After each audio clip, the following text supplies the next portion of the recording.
Warahmatullahi wabarakatuh. Alhamdulillahirabbil alamin. Allahumma shalli ala Muhammad wa ala ali Muhammad. Pada kesempatan kali ini kita akan sama-sama membahas terkait dengan atribut yang dimana materi ini belum sempat saya jelaskan pada pertemuan sebelumnya ya. Nah, apa itu atribut? Ya, di sini sebelum membahas terkait dengan istilah atribut itu, di sini beberapa hal yang kita akan bahas. Yang pertama adalah definisi ya. Kemudian pentingnya model data, kemudian write good names and definition for entitas, bagaimana menuliskan nama dan definisi dari suatu entitas, dari suatu relasi dan atribut. Jadi bagaimana menuliskan entitasnya itu, bagaimana menuliskan relasinya dan atributnya. Kemudian yang berikutnya adalah distinguish unary, perbedaan relasi unary, relasi binary dan ternary. Kemudian perbedaan tipe atribut, entitas, relasi dan kardinalitas, dan menggambar ER diagram, ini entity relationship diagram untuk suatu kondisi bisnis atau struktur dalam database itu. Kemudian berikutnya compare many to many relationship to associative entitas. Kemudian model time dependent data using timestamp. Kita akan memodelkan data dengan menggunakan timestamp. Oke. Ini kita akan bahas satu persatu. Di sini penjelasan terkait dengan atribut.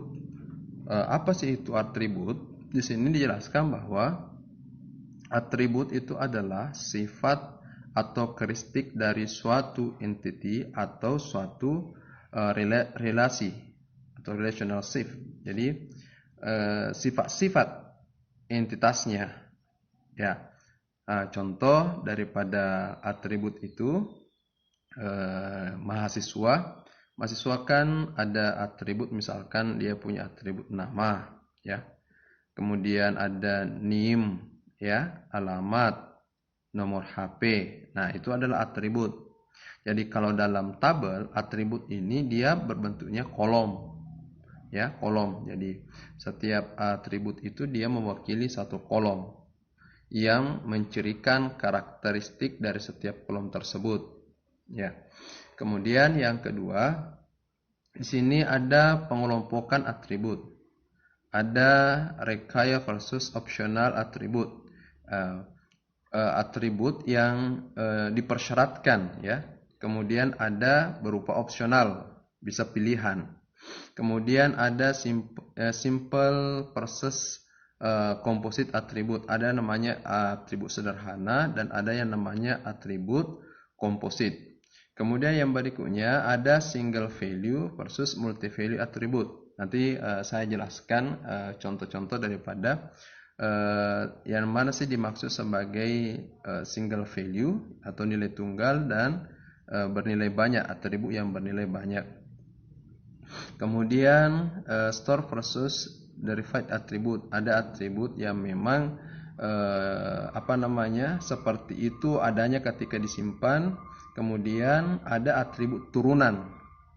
Kemudian berikutnya adalah identifier atribut yang digunakan untuk mengidentifikasi. Jadi ini beberapa pengelompokan atribut. Oke. Nah, require versus optional,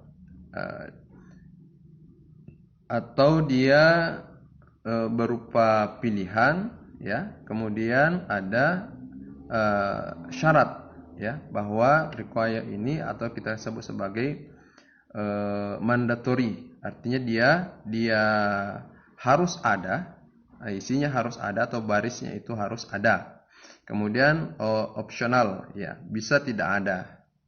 Nah, contoh kita bisa lihat di sini atribut student ID ya.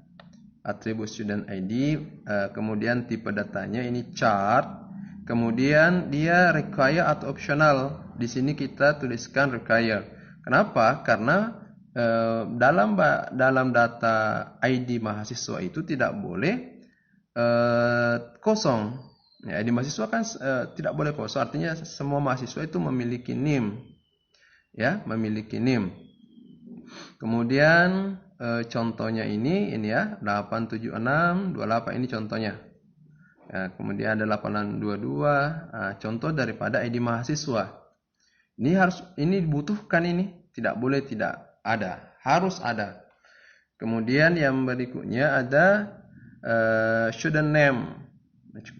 Dia juga tipenya adalah chart atau karakter. Ini contohnya Michael Grant, Melissa Craft. Kemudian address atau alamatnya, alamat rumahnya, chart 30. Dia juga harus ada ya, juga harus ada. Dan kita lihat dia ini major, example miss, ini optional, boleh tidak ada. Misalkan kalau tidak ada ini, di sini majornya, maka boleh seperti itu. Itu dia optional, boleh tidak ada isinya. Jadi contoh, misalkan contoh yang dalam kehidupan sehari-hari, data mahasiswa, di mana di situ kan dia golongan darah ya. Kalau data golongan darah itu belum diketahui, maka itu boleh diisi, boleh tidak. Opsional. Kalau misalkan diketahui, ya silakan diisi. Kalau tidak diketahui, boleh juga tidak diisi. Dia opsional bentuknya. Jadi di sini memberitahukan kepada kita harus memahami bahwa apa sih perbedaan antara require dan optional. Jadi require itu dia harus ada isi daripada baris tabel tersebut. Kemudian optional boleh tidak ada. Saya kira itu sebagai inti daripada slide ini. Kemudian berikutnya ada identifier. Di sini dalam kurung key ya. Identifiers, pengidentifikasi. Ada key. Nah, di sini identifier atau key ada suatu atribut atau kombinasi dari beberapa atribut yang secara unik mengidentifikasi individual instance atau baris individu dari suatu tipe entitas. Jadi dia yang mengidentifikasi, ya identifier namanya pengidentifikasi dari suatu individu dalam satu baris itu. Ya. Jadi contohnya itu adalah kan kalau misalkan ID tadi mahasiswa ya, nah, identifiernya adalah ID mahasiswa. Jadi nanti ini yang setiap mahasiswa itu punya ID. Nah, inilah sebagai pengidentifikasi dari suatu baris itu, suatu instance itu. Kemudian yang berikutnya di sini ada atribut simple versus composite identifier. Ada identifier simple, kemudian ada identifier composite. Oke, kalau dia simple, dia sederhana ya, sederhana. Kemudian ada namanya composite. Dia merupakan composite itu dapat dijabarkan dari satu atribut, atau kalau di sini berbicara tentang identifier, dari satu identifier menjadi sub identifier. Oke.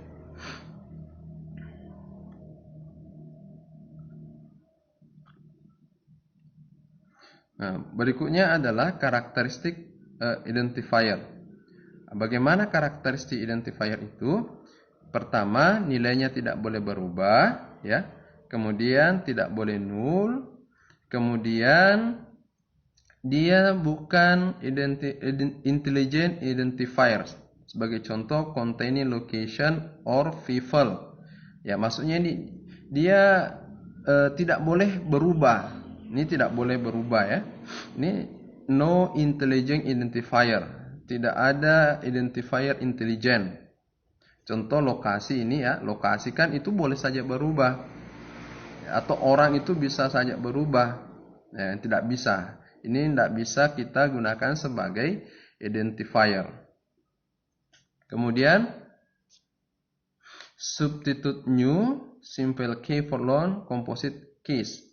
Jadi ada substitute new, ada simple key for long, kemudian ada composite key. Intinya di sini bahwa ketika kita berbicara tentang karakteristik yang namanya identifier atau pengidentifikasi, maka yang pertama dia nilainya itu tidak boleh berubah. Ketika hari ini nilainya misalkan NIM ya, besoknya juga masih tetap seperti itu. Makanya di sini identifier itu tidak lain adalah kunci ya. Identifier itu tidak lain adalah kunci untuk setiap baris ya. Nah, ini contoh simple and composite identifier. Nah, coba kita lihat yang sebagai identifier kan di sini student ID. Ini sebagai simple identifier. Ini terdiri hanya ID student, ID siswa atau mahasiswa. Nah, coba kita lihat contohnya dalam composite identifier itu, dia flight penerbangan. Flight penerbangan itu kan ada dua di situ kuncinya. Yang pertama dia nomor penerbangannya berapa, kemudian tanggal penerbangannya berapa. Jadi nomor penerbangannya berapa dan tanggal penerbangannya kapan. Itu dia untuk flight ID, contoh daripada identitas penerbangan. Jadi misalkan dia flight number, nomor penerbangan, kemudian tanggal penerbangannya kapan. Dan ini merupakan komposit. Kenapa dikatakan komposit? Karena dia lebih dari satu kunci yang digunakan. Jadi flight ID itu bisa dibagi menjadi dua, yaitu flight number dan date, nomor penerbangan dan tanggal penerbangan. Nah, di bawahnya ada number of passenger ya, ini kursi ya, atau banyaknya banyaknya penumpang dan seterusnya. Itu untuk flight ID. Jadi bedakan antara simple identifier dan composite identifier. Oke.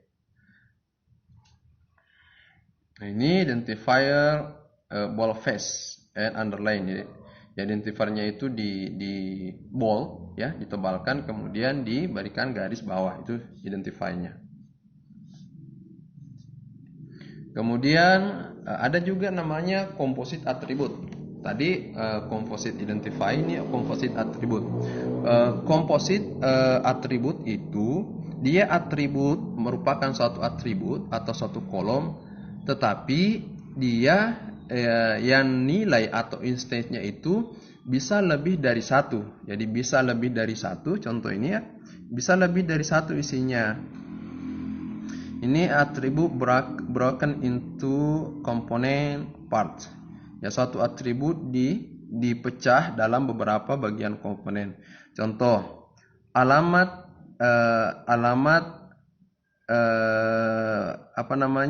pegawai. Di situ dia alamat pegawai itu ada street ya, street address, ada city, ada negara, ada postcode.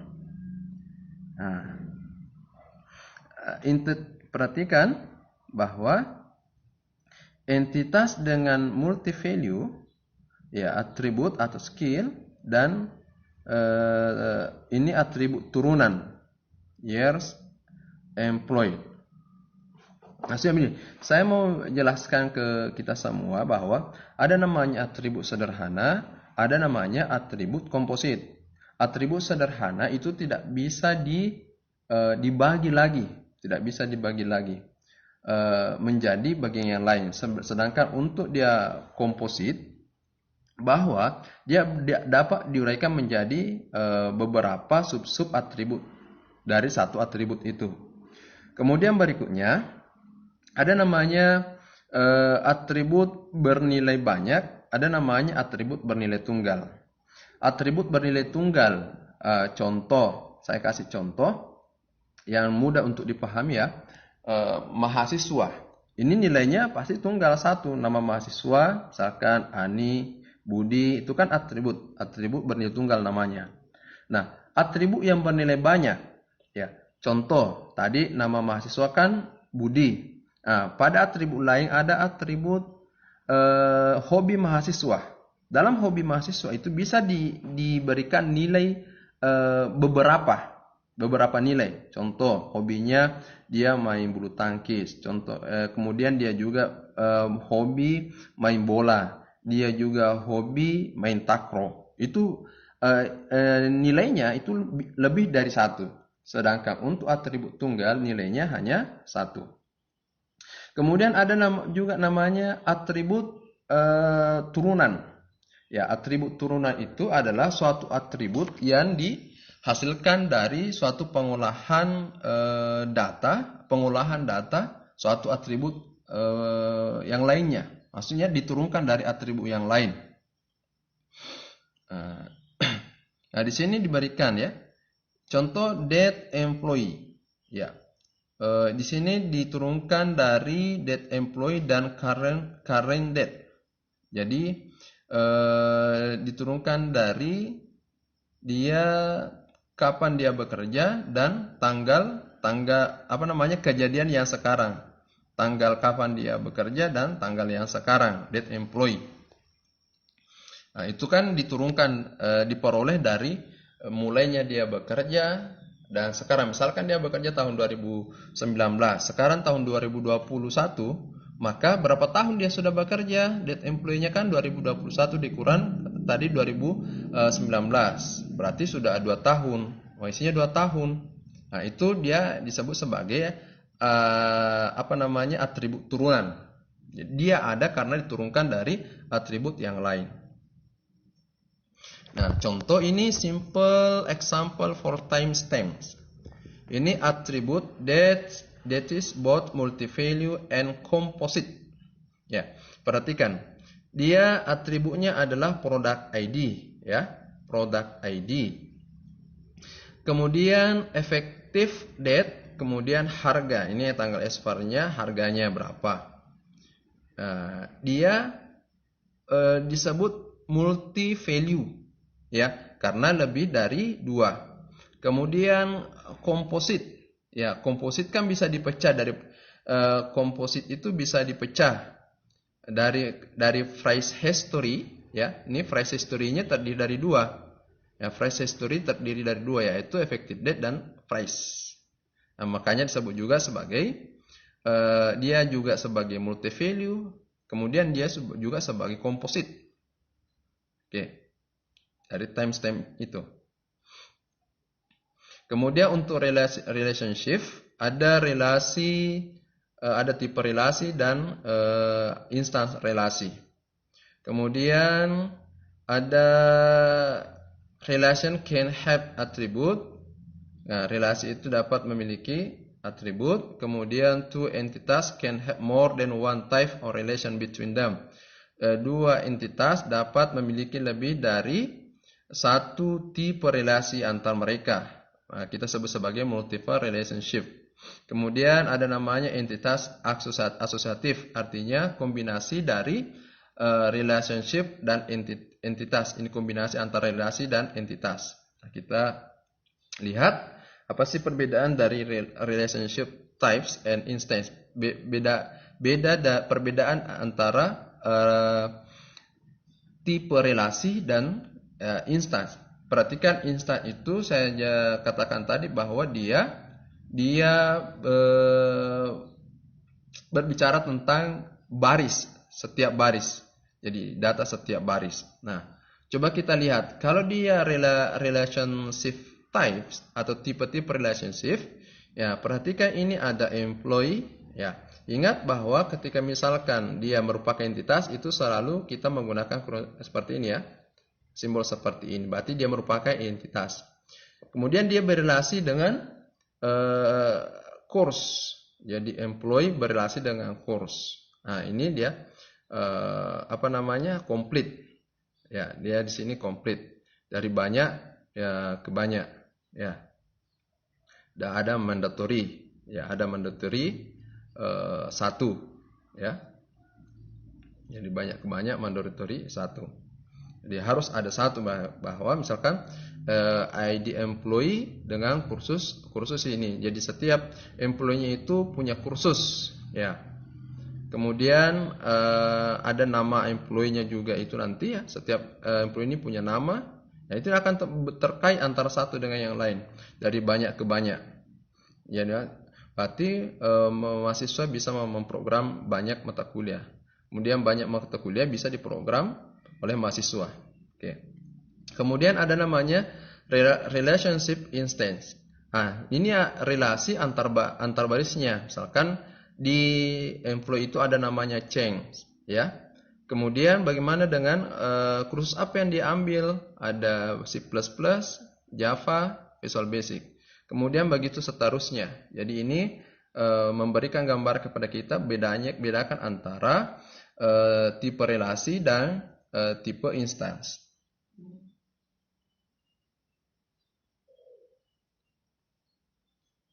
Kemudian ada namanya degree relasi. Jadi derajat relasi.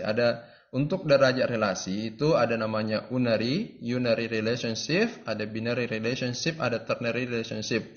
Unary relationship yaitu dia relasinya dengan dirinya sendiri, ya, dengan dirinya sendiri. Binary relationship ya dia dua entitas yang berelasi. Ternary lebih dari dua entitas. Oke. Sini ada contoh daripada unary, ya. Unary itu dia one entity dihubungkan dengan yang lain tetapi dalam entitas yang sama. Maksudnya dia juga situ saling berhubungan. Kemudian binary itu dia dua entitas dari dua tipe yang berbeda, ya, dihubungkan antara satu dengan yang lain. Yang ternary ini yang tiga. Oke. Nah, sekian untuk penjelasan terkait dengan atribut, yang dimana di sini banyak menjelaskan tentang relasi, kemudian menjelaskan tentang atribut, kemudian identifier. Oke, sekian. Assalamualaikum warahmatullahi wabarakatuh.